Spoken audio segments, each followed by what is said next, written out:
அஸ்ஸலாமு அலைக்கும் ஃப்ரெண்ட்ஸ். இன்றைக்கி நம்ம சிம்பிள் அண்ட் டேஸ்டியான வடை தாங்க பார்க்க போகிறோம். அதுவும் கொண்டக்கடலை வச்சு ஹெல்த்தியான ஒரு ஸ்நாக்ஸ் ரெசிபி.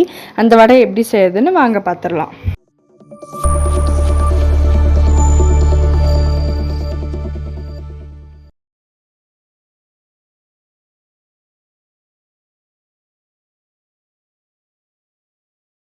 கொண்டக்கடலையை மிக்சியில் போட்டு கொரப்பாக அரைச்சி எடுத்துக்கணும். இந்த வடைக்கு பொடியாக கட் பண்ண 2 பெரிய வெங்காயம், காரத்துக்கு ஒரு பச்சை மிளகா, ஒரு கைப்பிடி கொத்தமல்லி, ஒரு கைப்பிடி கருவேப்பிலை சேர்த்துக்கலாம்.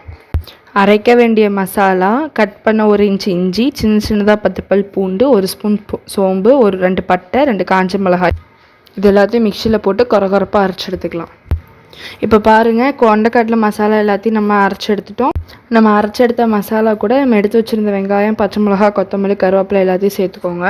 இது கூட இப்போ நான் உப்பு சேர்க்குறேன். உங்கள் டேஸ்ட்டுக்கு தகுந்த மாதிரி உப்பு கூட்டி குறைச்சிக்கோங்க. 1 ஸ்பூன் பெருங்காயம் சேர்த்து எல்லாத்தையும் நல்லா மிக்ஸ் பண்ணி விட்டுக்கோங்க. இப்போ எல்லாமே நல்லா மிக்ஸ் பண்ணி விட்டுட்டோம். இது கூட நம்ம 1 ஸ்பூன் அளவு அரிசி மாவு சேர்த்துக்கலாம். இப்போ அரிசி மாவு சேர்த்ததுக்கப்புறம் எல்லாத்தையும் மிக்ஸ் பண்ணி விட்டுட்டோம். இப்போ வடை போடுறதுக்கு எண்ணெய் நல்லா காஞ்சிருச்சு. இப்போ மாவு வடை ஷேப்பில் தட்டி நம்ம போட்டு எடுத்துக்கலாம். எண்ணெய் நல்லா காயணுங்க. எண்ணெய் காயாமல் போட்டிங்கன்னா வடை சரியாக வேகாது. வடையை போட்டிங்கன்னா உடனே உங்களுக்கு இந்த மாதிரி நல்லா பபிள்ஸ் வரணும். அப்போ தான் எண்ணெய் காஞ்சிருச்சுன்னு அர்த்தம்.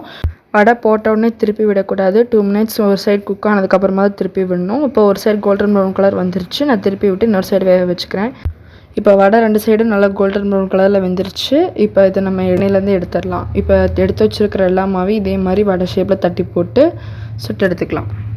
இப்போ நம்ம எல்லா வடையும் போட்டு எடுத்துட்டோம். நல்லா கிறிஸ்பியன் முறுமுறுன்னு வடை ரெடியாக ஆகிடுச்சுங்க. இப்போ நான் எடுத்த மாவில் எனக்கு ஒரு 20-25 வடை கிட்ட வந்துச்சு. நல்லா ஹெல்த்தியான இந்த வடையை நீங்களும் செஞ்சு பாருங்கள். குழந்தைங்க விரும்பி கேட்டு வாங்கி சாப்பிடுவாங்க.